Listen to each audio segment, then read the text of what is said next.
ఓం శ్రీ గణేశాయ నమః. గురుర్బ్రహ్మ గురుర్విష్ణు గురుర్దేవో మహేశ్వర గురు సాక్షాత్ పరబ్రహ్మ తస్మై శ్రీ గురవే నమః.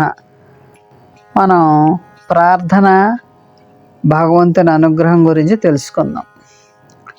ప్రార్థన అంటే అడగటం, ప్రార్థి అంటే వేడుకునేవాడు, అడిగేవాడు. కాబట్టి ప్రార్థించు అంటే అడగటం అని అర్థం. ప్రపంచంలోని భాషలన్నీ కూడా ప్రార్థన అంటే అడగటం, వేడుకోవడం అని మనకి అర్థం వస్తుంది. నీరు కావలసినప్పుడు మేఘుడిని అడగాలి. అలాగే మనకు అవసరమైనప్పుడు ఆ అవసరాన్ని గుర్తించగలిగే ఆ భగవంతుడిని ప్రార్థించాలి. మనలో నిజాయితీని దర్శిస్తాడు భగవంతుడు. అప్పుడు మన యొక్క కోరిక నెరవేరుతుంది. భగవంతుడు సర్వాంతర్యామి కాబట్టి ప్రార్థన చేయగా మనలోని అహం నశిస్తుంది. అప్పుడు మన కోరిక నెరవేరుతుంది. మనసును నిష్కల్మషంగా చేస్తుంది. అప్పుడు అర్థి ఆశయం ఫలిస్తుంది. ప్రార్థన చేయవలసిన అవసరం లక్ష్యం వైపు చిత్తశుద్ధితో ప్రయాణించడమే. తన భక్తుల్ని కాపాడేందుకే పరమాత్మ పలు రూపాలను ధరిస్తూ ఉంటాడు. అందులో శృతిని అనుసరించి 5 అవతారాలు ముఖ్యమైనవి. అవి పరస్వరూపం, వ్యూహం, విభవం, అంతర్యామి, అర్చావతారం. పరస్వరూపం అంటే వైకుంఠంలో అనంత గరుడ విక్షసేనాది నిత్య సూర్యులచే పరివేషితమైన లక్ష్మీయుతమై ఉండే దివ్యమంగళ స్వరూపం. వ్యూహం అంటే వాసుదేవ, సంకర్షణ, ప్రద్యుమ్న, అనిరుద్ధ తదితర నామాలతో గుర్తింపబడుతూ పాలకడలి మధ్యన శేషసాయిగా పవళించే ఈశాన బ్రహ్మేంద్రాది దేవతలతో మునీశ్వరులతో సేవించబడుతున్నటువంటి స్వరూపం అన్నమాట. విభవం శిక్ష రక్షణ, దుష్ట శిక్షణ, ధర్మ సంస్థాపనార్థం వెలిసేటువంటి అవతారాలు రాముడు, కృష్ణుడు అలాంటివి. అంతర్యామి అంటే సర్వ ప్రాణుల హృదయాల్లో ఉండే స్వరూపం. అర్చావతారం అంటే మన కోసం ఇళ్లల్లో, దేవాలయాల్లో, రథోత్సవాలలో ప్రతిష్టమైన మనల్ని కరుణిస్తున్నటువంటి అమృతమయ మూర్తులు అన్నమాట. నరనారాయణుల గురించి తెలుసుకుందాం. ధర్ముని పుత్రులు నరనారాయణులు. హిరణ్యకశిపుని సంహరించిన తర్వాత నరసింహావతారం 2 భాగాలు అవుతుంది. నరరూపం నరుడు, నరసింహ రూపం నారాయణుడు అవుతారు. వీరు బదరీవనంలో తపస్సు చేసుకుంటూ ఉంటే ఆ తపస్సును చెడగొట్టడానికి ఇంద్రుడు అప్సరసలను పంపగా నారాయణుడు తన ఉరువును గోరుతో గీకగా అక్కడి నుంచి సుందరమైన ఒక స్త్రీ పుడుతుంది. ఉరువుల నుండి పుట్టింది కాబట్టి ఆమెకి ఊర్వశి అని పేరు. ఈమెను చూసిన అప్సరసలు సిగ్గుతో వెనక్కు తిరిగి వెళ్ళిపోతారు.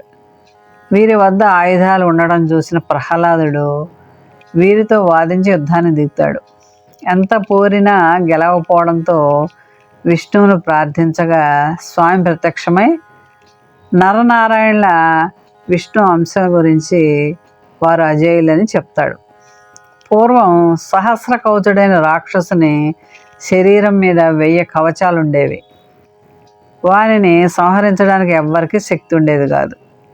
వీరిని సంహరించడానికి నరనారాయణులు తపస్సు చేస్తూ నరుడు 1000 సంవత్సరములు తపస్సు చేసి యుద్ధానికి వెళ్ళగానే నారాయణుడు తపస్సు చేయటం, నారాయణుడు 1000 సంవత్సరాలు తపస్సు చేసి యుద్ధానికి వెళ్ళగానే నరుడు యుద్ధం మానే తపస్సుకు వెళ్ళడం, ఈ విధంగా సహస్ర కవచుని 999 కవచాలు భేదిస్తారు. తర్వాత జన్మలో 1 కవచంలో కర్ణుడిగా పుట్టగా నరనారాయణులు కృష్ణార్జునులుగా జన్మించి కర్ణుడిని చంపుతారు. ఈ విధంగా భగవంతుని అవతారాలను తెలుసుకుని భగవంతుని ప్రార్థించి భగవంతుని అనుగ్రహం పొందాలి. జ్ఞానం, శక్తి, బలం, ఐశ్వర్యం, వీర్యం, తేజస్సులతోనే షడ్గుణైశ్వర్య సంపన్నుడు భగవానుడు. భక్తుడు భక్తితో భగవంతుని తెలియాలని ఎంత ఆరాటపడతాడో అలాగే సర్వాంతర్యామి అయిన స్వామి కూడా భక్తుల భక్తి మాధుర్యానికి పరితపిస్తాడు. ఈ ఆత్మ పరమాత్మల బాంధవ్యం సనాతనమైంది.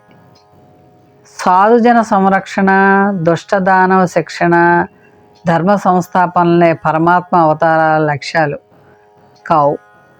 భాగవతుల పరిహారం, కష్టజీవులకు ఓదార్పు, కర్మధీరులకు ఊరడింపు, అభాగ్యులకు, అనాథలకి, అశాంతులకు తానే దిక్కని నిరూపించడం కూడా స్వామి అవతార బాధ్యతలే. ఆర్తులు, జిజ్ఞాసులు, అర్థార్థులు, జ్ఞానులనే చతుర్విధ భక్తులను భగవద్గీత ప్రస్తావించింది.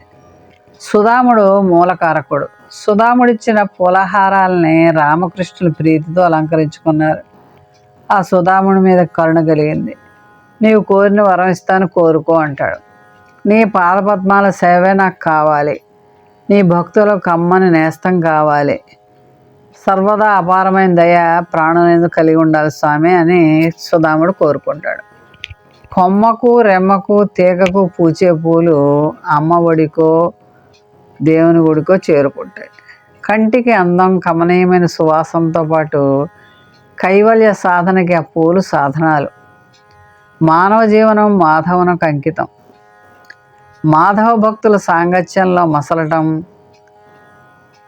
సహజీవులపై దయా సానుభూతులతో ప్రవర్తించటం. భగవంతుడు మనకు వాక్కు, మనస్సు, కాయాలనే త్రిగుణాలని ప్రసాదించాడు.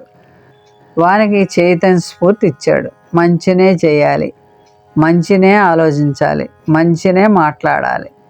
పెదవులు అత్యంత ప్రమాదాలు, ప్రియమైన పలుకులకే నోరు తెరవాలి. సాయం చేయడానికే చేతులు, బుద్ధి వికాసానికే మనస్సు. భాగవతులు మనకు అందించిన మార్గంలో పయనించటం, చిత్తశుద్ధితో నిబద్ధతతో కర్తవ్య కర్మలను ఆచరించటం, సాత్వికంతో ముందుకు సాగటం మనం చేయాలి. అప్పుడే భగవాన్ అనుగ్రహం మనకి లభిస్తుంది. ఈ నిజాన్ని రుజువు చేసే హరిభక్తుల కథలతో కాలం మనం గడిపితే పరమార్థాన్ని సాధించవచ్చు. కాబట్టి ఆత్మస్వరూపంలో ప్రతి ప్రాణి యందు ఉన్న శ్రీహరిని మనం చేరుకోవచ్చు. మంచి మనసు, మధుర వచస్సు తోటి, మంచి బుద్ధితో ఆత్మారాముడై మనం ఆ భగవంతుణ్ణి చేరుకోవచ్చు. నిరంతరం దైవ చింతనతోటి, శ్రద్ధాళుతో మెలగటమే భక్తులు ప్రత్యేకత. కర్మలు భవబంధ కారణాలే అయినా ఈశ్వరార్పణం గావిస్తే గనక అవి తమ అస్తిత్వ ఉనికిని కోల్పోతాయి. పరమాత్మ తృప్తిని పొందాడు కాబట్టి మనకి పరమాత్మ యొక్క అనుగ్రహం లభిస్తుంది. మోహన్ వాణి ఛానల్ వారికి ధన్యవాదాలు. వినండి, వినిపించండి, వింటూనే ఉండండి. మన మోహన్ వాణి కార్యక్రమాలు మీకు నచ్చినట్లయితే వెంటనే ఒక లైక్ చేయండి, అలాగే కామెంట్ చేయండి, ఎక్కువ మందికి షేర్ చేయండి. సబ్స్క్రైబ్ చేసుకోకపోతే వెంటనే మన ఛానల్కి ఇప్పుడే సబ్స్క్రైబ్ చేసుకోండి. ధన్యవాదాలు.